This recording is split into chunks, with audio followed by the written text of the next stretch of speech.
Hi, I'm Armand, and in this video I will be talking about seagrass. You already probably knew that one of the biggest contributors to climate change are greenhouse gases. What is climate change, you may ask?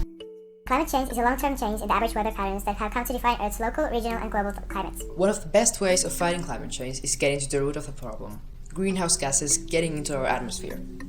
Fixing the root of climate change is called mitigation. Unfortunately, mitigation isn't our only option anymore. We must also protect our communities and ecosystems by adapting as climate change goes on. These strategies are called climate change adaptation strategies. Okay, so what do these have to do with seagrass? In fact, seagrass is a promising solution as both mitigation and adaptation strategy.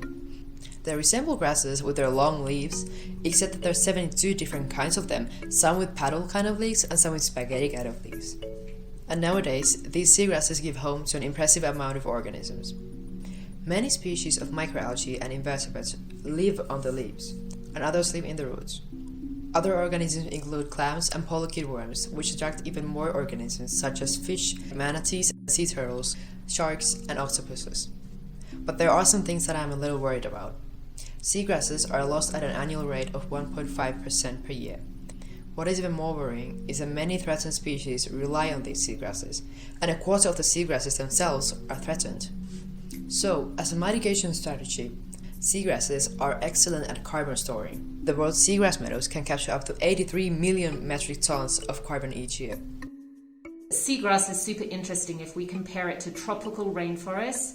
Seagrass is actually a better absorber of carbon, and it's going to hold that carbon in the ecosystem, unlike a rainforest where we might chop down and use the wood and release carbon. By planting more seagrass, more carbon will be stored. But seagrass is not only a mitigation strategy, it's also an adaptation strategy. Seagrass plots can protect the coast from storms, flooding, erosion, and sea level rising. It acts as a buffer for storm surges and floodwaters resulting from more unpredictable weather caused by climate change. Protecting and planting seagrass also helps to secure the livelihoods of local communities relying on fishing. They also improve and regulate the water quality in the coast. But there's a problem. Aquatic ecosystems are especially vulnerable to climate change. Seagrass is an entire ecosystem. If you lose the primary producer, all of the organisms that rely on that ecosystem are also lost.